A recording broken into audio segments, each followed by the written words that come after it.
पहलगाम हमले में जिन हाथों ने उस दिन बंदूकें चलाई थी वो आज की डेट तक जिंदा घूम रहे हैं। पहलगाम हमला करने जो आया था वो पाकिस्तानी आर्मी का एसएसजी पैरा कमांडो निकला और ये चीज ऐसे पता चली। हमले के लास्ट में इन्होंने डेड बॉडीज के साथ सेल्फियां ले लेके रखी और जो वीडियो रिकॉर्ड करी थी उसने उसके पास जाके उसको फलस्तीन के बारे में बोलने को कहा और जैसे ही उसने बोला ये चीज सामने आई, इन्होंने होटल पे हमला करने का जो प्लान था इनका उसकी लोकेशन चेंज करके पहलगाम कर दी, वरना पहले जो टारगेट था। तीसरा आतंकवादी लीगल स्टूडेंट वीजा लेके अटारी बॉर्डर से पाकिस्तान में तो घुसा। हमला होने से पहले पहलगाम एरिया की जो सैटेलाइट इमेजेस थी उनको खरीदने की जो डिमांड थी वो अचानक से डबल क्यों हो गई, ये नॉर्मल नहीं है। OGW थे, इनको जब पकड़ के पुलिसिया अंदाज में पूछा गया तो इन्होंने लाइन बाय लाइन जैसे ही हमला हुआ यूएस की मैक्सार टेक्नोलॉजी ने पाकिस्तान की कंपनी BSI से पार्टनरशिप तुरंत तोड़ दी। ये कोई ऐसी रैंडम फायरिंग नहीं थी, तीन तरफ से ग्राउंड को चोक करके भीड़ को मैगी स्टॉल की तरफ इकट्ठा किया गया कि तुम्हारी इतनी हिम्मत कि अब तुम कश्मीर में डोमिसाइल इशू करोगे। देखिए ये है जम्मू एंड कश्मीर और जम्मू एंड कश्मीर के अंदर जो अनंतनाग डिस्ट्रिक्ट है इसके अंदर पड़ता है पहलगाम। और पहलगाम से जब आप 5 किलोमीटर ऊपर चढ़ाई करते हो तो ये यहाँ पे 800 मीटर लंबा एक मैदान है बाइसन, जिसको इंडिया का मिनी स्विट्जरलैंड भी कहते हैं। और यही वो जगह है जहां 22 अप्रैल को आतंकवादियों ने एक प्लान तरीके से हमला किया। और ये जो इंसिडेंट हुआ है ये ऐसा ही नहीं है कि एक आतंकवादी आया और ऐसे ही बस बंदूक उठाई और गोली चला दी। इसमें बहुत बड़ी प्लानिंग की गई है जिसमें मल्टीपल ग्रुप्स ने वेल कोऑर्डिनेटेड स्ट्रेटजीज और अल्ट्रासेट्स जैसी टेक्नोलॉजीज का यूज करके हमला किया। अब ये हमला कैसे किया गया, प्लानिंग कैसे हुई, कहां पे हुई, पाकिस्तान में हुई तो उसके मल्टीपल प्रूफ्स क्या निकल के आए, एक एक चीज मैं इस वीडियो में आपको बताऊंगा। और ये सारी चीजें समझने के लिए हमें थोड़ा सा पीछे जाना पड़ेगा। तो देखिए जो अभी मैंने आपको बाइसरन एरिया दिखाया था इसके इस तरफ एक गांव है जिसका नाम है गुरी। ये गांव ऑफिशियली अनंतनाग डिस्ट्रिक्ट के बिजबेहारा ब्लॉक में पड़ता है और इसी गांव के एक घर में पैदा होता है आदिल हुसैन ठोकर, जो कि पहलगाम अटैक का पहला आतंकवादी है। अभी थोड़े दिन पहले इसके घर को तो उड़ा दिया, लेकिन ईयर 1992 में जब ये पैदा हुआ था तो किसी ने सपने में भी नहीं सोचा था कि आगे चल के पहलगाम जैसा हमला करेगा जिसकी वजह से दो देशों के बीच में वॉर जैसी सिचुएशन आ जाएगी। Indian forces have launched terrorist networks near the border, with early reports confirming successful security.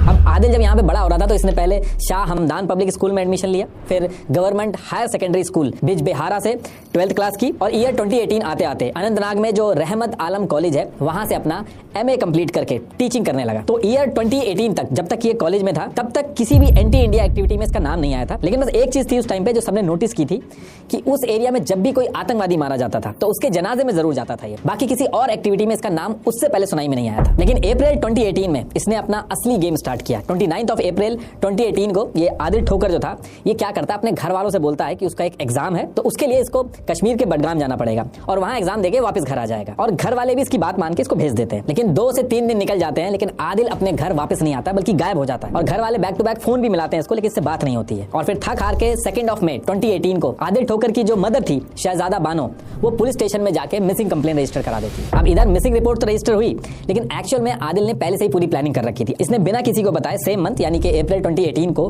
Pakistan में एक एप्लीकेशन लगा के स्टूडेंट वीजा के लिए अप्लाई कर दिया था हायर स्टडीज के लिए। और बहुत ही कम टाइम में यानी कि सेम मंथ में पाकिस्तान अथॉरिटी जो है वो आदिल ठोकर को स्टूडेंट वीजा ग्रांट भी कर देती है। और इसी वीजा के बेसिस पे आदिल घर में एग्जाम का बहाना बना के अटारी वाघा बॉर्डर के रास्ते वैलिड पासपोर्ट और वैलिड स्टूडेंट वीजा के थ्रू मई 2018 में पाकिस्तान पहुंच जाता है। ये उसकी पिक है उस टाइम की। अब ये पाकिस्तान पहुंच तो गया था लेकिन इसको पाकिस्तान जाके पढ़ाई नहीं करनी थी। पाकिस्तान पहुंचने के बाद सबसे पहले अपना फोन बंद करता है, अपनी फैमिली और अपनी कश्मीर के आसपास के जो लोग थे उनसे पूरी तरीके से कॉन्टैक्ट खत्म कर देता है और सेम डे लश्कर तैयबा की लीडरशिप से मिलता है। लश्कर तैयबा ये वही मिलिटेंट ऑर्गेनाइजेशन है जिसने मुंबई अटैक, पार्लियामेंट अटैक ये सब करवाए। अब पाकिस्तान पहुंचने के बाद मुजफ्फराबाद के सवाई नाला में LED का कैंप है जो कि LOC से 30 किलोमीटर अंदर पड़ता है POK में। यहाँ पे इसकी ट्रेनिंग स्टार्ट होती है। दौराए सूफा, दौराए आम, दौराए खास, ये सारी इसकी ट्रेनिंग स्टार्ट होती है। अभी जो ऑपरेशन सिंदूर में 9 स्ट्राइक्स की गई थी उसमें से सबसे पहली स्ट्राइक यही की गई थी। अब इधर आदिल की ट्रेनिंग अपनी चलती रहती है, इसको रेडी किया जाता है आगे चल के हमले करने के लिए। दूसरी तरफ जब ये आया था उसके नेक्स्ट मंथ यानी कि 28 जून 2018 को पाकिस्तान के लिए एक दिक्कत खड़ी हो जाती है। FATF financial action task force ये एक इंटरनेशनल बॉडी है जो दुनिया के अंदर टेरर फंडिंग की मॉनिटरिंग वगैरह करती है। तो FATF ने पाकिस्तान की एक्टिविटीज को देखते हुए उसे अपनी ग्रे लिस्ट में डाल दिया। ब्लैक लिस्ट करने से पहले ग्रे लिस्ट में डाला जाता है, एक मौका दिया जाता है सुधरने का। अब ये बहुत बड़ी दिक्कत थी पाकिस्तान के लिए क्योंकि इसकी वजह से IMF, वर्ल्ड बैंक से जो लोन वगैरह मिलते हैं पाकिस्तान को वो सब रुक जाते हैं। इससे पाकिस्तान के लिए एक सर्वाइवल का भी इशू खड़ा हो जाता। तो ग्रे लिस्ट में डालने के बाद FATF ने पाकिस्तान को गाइडलाइंस दी कि ये जो आपकी कंट्री में लश्कर तैयबा जैसी ऑर्गेनाइजेशन चल रही है इनकी फंडिंग आप रोको, इन पे एक्शन लो। तो FATF की गाइडलाइंस और दुनिया को दिखाने के लिए पाकिस्तान ने छोटे मोटे एक्शन लिए। इन्होंने रिपोर्ट सबमिट करना स्टार्ट करी कि इन्होंने फंडिंग रोक दी है और इनके लीडर्स जो हैं LET वगैरह के इनको भी जेल में डाल के दिखाया। अब इसके कुछ महीने बाद 14 फरवरी 2019 को इंडिया के अंदर पुलवामा किया जाता है। इंडिया के अंदर हर कोई बहुत गुस्से में था। और इस हमले के तुरंत बाद इंडिया ने जितने भी प्रूफ थे, जैसे उमर जिसने हमला किया था उसके अकाउंट में कैसे 10.43 लाख रुपीस पाकिस्तान से डाले गए, ये सारे प्रूफ इकट्ठा करके एक डॉजियर बनाया गया और FATF मेंबर कंट्रीज जो थी जैसे US, फ्रांस, UK, इनको भेजा। 17 से 22 फरवरी तक FATF की पेरिस के अंदर मीटिंग होती है और पाकिस्तान को फाइनल वार्निंग दी जाती है कि अब अगर ऐसा कुछ हुआ तो ब्लैकलिस्ट कर दिया जाएगा। तो अब इस चीज के बाद पाकिस्तान के अंदर लश्कर तैयबा, जैश ए मोहम्मद, इनकी जो एक्टिविटी थी वो स्लो हो गई और पाकिस्तान में भी शांति हुई। और फिर इसके 5 महीने बाद 5 अगस्त 2019 को इंडिया ने कश्मीर से आर्टिकल 370 हटा दिया। In a seismic policy shift, Article 307. अब ये चीज होने के बाद पाकिस्तान जो था वो चारों तरफ से फंस गया था। इधर आर्टिकल 370 हट चुका था, मिलिट्री एक्शन पाकिस्तान ले नहीं सकता था, लश्कर तैयबा, जैश ए मोहम्मद, ये जितनी भी प्रॉक्सी थी इनकी FATF की नजर पड़ी थी उन पे। तो इस चीज से निपटने के लिए पाकिस्तान के मुरीदके में, जहां LET का हेडक्वार्टर है, वहां पे मल्टीपल मीटिंग्स होती हैं, इसका सोल्यूशन निकाला जाता है और फिर इसके कुछ टाइम बाद एक नया प्लान बनाया जाता है ताकि कश्मीर के अंदर जो लड़ाई है उसको कंटिन्यू किया जा सके। पाकिस्तान एक नए नाम से आतंकवादी आउटफिट बनाता है, the resistance front, TRF। Plan इसमें यह था कि अपना नाम बदलो, चेहरा बदलो और काम सारा का सारा वही पुराना रखो। जैसे नॉर्मली आपने देखा होगा कि कोई कंपनी जिसका किसी फ्रॉड के चक्कर में बहुत ज्यादा नाम खराब हो जाता है तो नए नाम से कंपनी खोल के सेम काम करने लगती है। तो ठीक वैसा ही यहाँ पे भी किया गया। तो अगस्त 2019 में आर्टिकल 370 हटता है और 2 महीने बाद यानी कि अक्टूबर 2019 में द रेजिस्टेंस फ्रंट, TRF, को सेटअप कर दिया जाता है और यही TRF आगे चल के पहलगाम के हमले को अंजाम देती है। ये जो TRF थी इसको ऐसे बनाया गया था कि एक क्लीन लोकल कश्मीरी ग्रुप का इल्यूजन दे, दुनिया भर से ये लोग बचे रहे जिसमें पाकिस्तान का नाम दूर दूर तक ना आए। और इस TRF के अंदर जो पूरा सिस्टम था, जो ऑपरेशन था, उसको चलाने की जिम्मेदारी वही पुराने आतंकवादी जो लश्कर तैयबा, जैश ए मोहम्मद वाले थे, उन्हीं के हाथ में थी। बस नाम बदला गया था। TRF बनने के बाद हायरिंग एक बहुत बड़ा इशू था। तो इसके लिए इन्होंने इनिशियल फेज में तहरीक मिल्लत इस्लामिया, गजनवी हिंद, हिजबुल मुजाहिदीन और लश्कर तैयबा के कुछ लोगों को मिला के इन्होंने हायरिंग स्टार्ट करी। और ये जितनी भी हायरिंग की गई, इन सारी हायरिंग में से एक हायरिंग बहुत ही इंपॉर्टेंट है, उसका नाम आप याद रखिएगा क्योंकि पहलगाम हमले का एक्चुअल मास्टरमाइंड यही है। इसका नाम है हासिम मूसा। ये हासिम मूसा जो है ये पाकिस्तान आर्मी का एक SSG पैरा कमांडो है। तो पाकिस्तान आर्मी जो थी वो इसकी सर्विस जो थी वो टर्मिनेट करके इसको लोन पे लश्कर तैयबा को दिया था, लोन पे LET को दे दिया। इसका मतलब यह है कि अब ये LET के जितने ऑपरेशंस होंगे उनको एग्जीक्यूट करेगा। और देखिए ये कोई भी कॉन्स्पिरेसी थ्योरी नहीं है। NIA की जो इनिशियल इन्वेस्टिगेशन हुई है उसमें साफ ये चीज सामने आई है। जितने OGW के बयान आए हैं, India today, times of India, the new Indian express day 1 से इस चीज को कवर कर रही हैं। और इसमें जो कह रहा है कि NIA तो इंडिया की है, ये न्यूज एजेंसीज भी इंडिया की हैं, तो देखिए क्राइम इंडिया के अंदर हुआ है, इन्वेस्टिगेशन इंडिया के अंदर चल रही है, तो टोक्यो से रिपोर्ट नहीं आएगी। और ये जो सारी चीजें बता रही छुट्टी नहीं है। पुराने भी जितने हमले हुए, चाहे पुलवामा हो, 26/11 हो, कसाब जो पकड़ा गया, जो भी प्रूफ आए, NIA ने इनिशियल स्टेज में जो भी बोला गया, आगे चल के वो सारी चीजें प्रूव हुई और इंटरनेशनल कम्युनिटी ने भी उन प्रूफ को माना। और देखिए इससे पहले मैं आगे पहलगाम का जो हमला हुआ उसकी प्लानिंग कैसे हुई, ये लोग घुसे कैसे, कोऑर्डिनेशन कैसे किया, उसके बारे में बताऊं।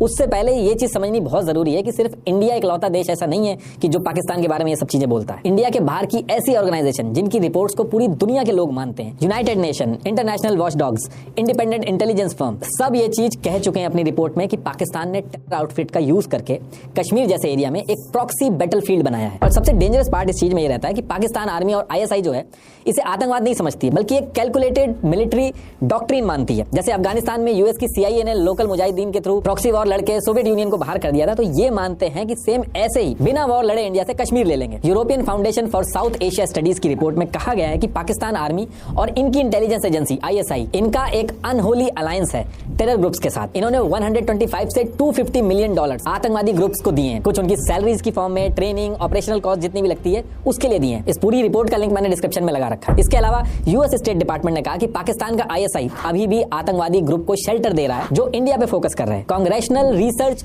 सर्विस CRS, इसकी रिपोर्ट नंबर R41832 में ऑन रिकॉर्ड बोला गया कि पाकिस्तान की ISI anti India militant organisations के साथ लिंक्ड है और लश्कर तैयबा जैसी ऑर्गेनाइजेशन को सीक्रेटली फाइनेंशियल असिस्टेंस, ट्रेनिंग और स्ट्रेटेजिक गाइडेंस दे रही है। ये रिपोर्ट भी मैंने डिस्क्रिप्शन में लगा रखी है। पेज नंबर 23 से 24 के आगे आप पढ़ोगे जब, तो आपको पता चलेगा कैसे कसीदे पड़े गए पाकिस्तान के लिए। अमेरिका की पार्लियामेंट, US कांग्रेस में जो CRS रिपोर्ट पब्लिश हुई थी उसमें भी कहा गया कि पाकिस्तान के अंदर 15 आतंकवादी ग्रुप है जिनको 5 कैटेगरीज में डिवाइड किया गया है, जिसमें से एक ग्रुप का डेडिकेटेड टास्क है कश्मीर के अंदर आतंकवाद फैलाना। ये सारे उनके नाम है और इसका भी लिंक आपको डिस्क्रिप्शन में मिल जाएगा। ये सारी रिपोर्ट्स इंडिया के बाहर की हैं और अगर इनको भी आप नहीं मानो तो पाकिस्तान के फॉर्मर प्रेसिडेंट मुशर्रफ ने CNN के इंटरव्यू में एक्सेप्ट किया कि हम ट्रेनिंग देते हैं मिलिटेंट्स को कश्मीर में लड़ने के लिए, ये हमारे हीरो हैं। पाकिस्तान के फॉर्मर PM नवाज शरीफ ने डॉन को इंटरव्यू देते हुए एक्सेप्ट किया कि नॉन स्टेट एक्टर्स जैसे लश्कर तैयबा ने पाकिस्तान की जमीन का यूज करके मुंबई में अटैक किया। बाकी ये फेमस फोटोग्राफ आपने हाल फिलहाल में जरूर देखी होगी, UN के डेजिग्नेटेड आतंकवादी हाफिज अब्दुल रऊफ के साथ ये सारी पाकिस्तान की लीडरशिप खड़ी है। और ये मैं शॉर्ट में बता रहा हूँ, US department of defence, pentagon, FATF की कितनी सारी रिपोर्ट है, पूरी रात निकल जाएगी और सिर्फ उन रिपोर्ट्स में पाकिस्तान और उनके आतंकवादियों से क्या कनेक्शन रहे हैं, सिर्फ उसके बारे में पता गया। और ये सब इंडिया के बाहर की रिपोर्ट है। तो आगे मैं जो भी स्टोरी बता रहा हूँ आपको, उसको सिर्फ आप ये कह के नहीं रिजेक्ट कर सकते कि अरे ये तो इंडिया का यूट्यूबर है, इंडिया की रिपोर्ट्स है, इंडिया की एनआईए है, ये सारी चीजें कह के आप पाकिस्तान का जो लिंक है आतंकवाद से वो हटा नहीं सकते। चलिए वापस अपनी स्टोरी पे आते हैं। तो देखिए, अभी तक पाकिस्तान आर्मी का जो पैरा कमांडो था हाशिम मूसा, वो आर्मी छोड़ के एलईटी के जो ऑपरेटिव्स थे उनके साथ काम करने लगा था। आदिल ठोकर जो कश्मीर से पाकिस्तान पहुंच गया था, वो वहां पे उसकी ट्रेनिंग चल रही थी। यानी कि पहलगाम हमले वाले दिन जो 2 आतंकवादी थे वो पाकिस्तान के अंदर अपना काम कर रहे थे। और तीसरी चीज, टीआरएफ, इसका फॉर्मेशन हो चुका था। और टीआरएफ के फॉर्मेशन के बाद दूसरी चीज जो इनको करनी थी, इनको टीआरएफ के हेड बनाने थे। और हेड ऐसे बनाने थे जिनके ऊपर इनको लंबे टाइम से ट्रस्ट हो, स्किलफुल हो और कश्मीर के लोकल हो, ताकि इनका जो नैरेटिव है वॉर का वो उसी तरीके से एग्जीक्यूट हो। और लोकल हेड होने से लोकल हायरिंग और उस एरिया की नॉलेज उसको अच्छी होती है, तो उसका बहुत बड़ा एडवांटेज होता है। तो इसके लिए ये लोग सेलेक्ट करते हैं कश्मीर के कुलगाम जिले के रामपुरा के कैमा गांव का रहने वाला मोहम्मद अब्बास शेख। ये बहुत ही पुराना और ट्रस्टी आतंकवादी था एलईटी का। ये 1996 से ही एलईटी के साथ आतंकवाद फैलाने में जुड़ा हुआ था। तो इसी वजह से मोहम्मद अब्बास शेख जो था उसको हेड बनाया गया टीआरएफ का। इसको टीआरएफ का फाउंडर भी कहते हैं, लेकिन एक्चुअल में जो टीआरएफ के फाउंडर थे वो पाकिस्तान में बैठे हुए थे। टीआरएफ के हेड मोहम्मद अब्बास शेख के साथ एक और एलईटी का ट्रस्टी आदमी रहता था जिसका नाम था शेख सज्जाद गुल। पहलगाम हमले की जो प्लानिंग हुई थी, जो लोकेशन सेट की गई थी, जो होटल से पहलगाम शिफ्ट की गई थी, सारी प्लानिंग इसी ने की थी। अभी आएगा आगे। ये कश्मीर में श्रीनगर के नवा बाजार में रहता था। इसने एमबीए कर रखा था और पहले भी दिल्ली में एक बार एक्स के साथ पकड़ा गया था, कई हमले में इन्वॉल्व था। इसका भाई भी महाराजा हरि सिंह हॉस्पिटल में पहले डॉक्टर था, अभी आजकल गल्फ कंट्रीज में टेरर फंडिंग संभालता है। तो ये सारी चीजें करने के बाद अब यहाँ से मोहम्मद अब्बास शेख और शेख सज्जाद गुल कश्मीर में टीआरएफ का पूरा नेटवर्क संभालते हैं। और फिर इसके बाद कश्मीर के अंदर जो टीआरएफ के ओजीडब्ल्यू नेटवर्क की जो जिम्मेदारी थी वो फारूक अहमद को दी गई। फारूक अहमद जो था ये बहुत ही इंपॉर्टेंट आदमी था। ये 2016 तक तो कश्मीर के नारीकोट गांव कालारूस ब्लॉक कुपवाड़ा डिस्ट्रिक्ट में था, लेकिन 2016 के बाद से ये पीओके के मुजफ्फराबाद में रह के कश्मीर का जो ओजीडब्ल्यू नेटवर्क था उसको संभालता था। और एलओसी पार करा के कश्मीर के अंदर जो आतंकवादी पहुंचाए जाते थे वो भी यही फारूक ही करवाता था। इनफैक्ट पहलगाम हमला जो होता उस टाइम पे भी जितने आतंकवादी आए थे पाकिस्तान से, सारे के सारे एलओसी इसी ने क्रॉस करवाए थे। और जितने ओजीडब्ल्यू इन्वॉल्व थे पहलगाम हमले में, जो प्लानिंग से पहले जा जाके रैकी कर रहे थे,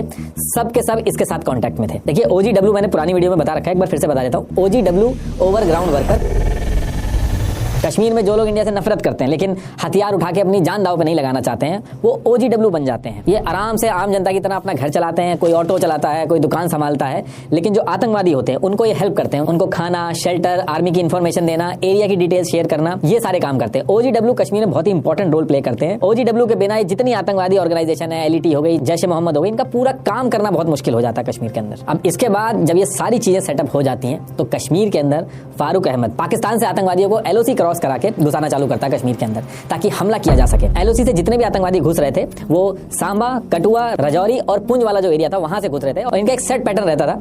कश्मीर के बॉर्डर पे घुसने के बाद ओजीडब्ल्यू इनको रिसीव करते थे, इनकी हेल्प करते थे और फिर ये बॉर्डर पे आने के बाद डायरेक्ट